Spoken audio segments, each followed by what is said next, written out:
Hello guys, কেমন আছেন সবাই? ভালো আছেন? আলহামদুলিল্লাহ ভালো থাকেন। তো এই যে দেখেন, আমি সাল্লাম আনসারি। এই রাস্তাটা নিয়ে আমি ভিডিও বানাচ্ছিলাম। রাস্তাটা খারাপ ছিল, সেই লেগে তো আমাকে 10,000 লোক ভালোবাসা দিয়েছে, ভিডিওটাকে শেয়ার করেছিল। তো এই দেখেন, এই রাস্তাটা এখন ভালো হতে লেগেছে। হ্যাঁ, এই যে দেখেন মাটি টাটি পড়তে লেগেছে। এইদিকে দেখিয়ে দিচ্ছি আপনাকে। এই যে দেখেন, তো আমি বলেছিল কি জামের গাড়ি আসলে জামেকে হেঁটে যেতে হবে। এবার জামের গাড়ি আসলে জামেকে হেঁটে যেতে হবে না, বহুকে হেঁটে যেতে হবে না, গাড়ির ওপরই চেপে যাবে।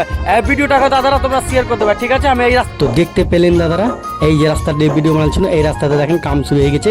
এই যে দেখেন ট্র্যাক্টর দেখলেন, এই যে দেখেন জিসিপি, এখন এই যে মাটি ফেলা হচ্ছে। এখন স্করপি টোটো সব আসা যাওয়া হবে, কোনো অসুবিধা নেই। যারা ভাবছেন যে কাঞ্জলি বিয়ে করতে যাব, তারাও আসতে পারেন। এখন গাড়ি আরামে আসা যাওয়া যাবে, আর জামাই বউকে আর হাঁটতে হবে না, গাড়িতেই চেপে আসতে পারবে। রাস্তাটা ঠিক আলো। তো ওই ভিডিওটাকে যত শেয়ার করেছিল দাদা, এই ভিডিওটা কতটুকু শেয়ার করবা, যেটি 10,000 লোক দেখেছিল রাস্তাটা খারাপ ছিল। তো 10,000 লোক যেন এই ভিডিওটা দেখে বুঝতে পারে কি না রাস্তা ভালো হয়ে গেছে।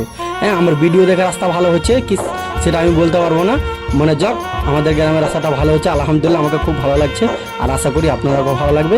তো ভিডিওটা দয়া করে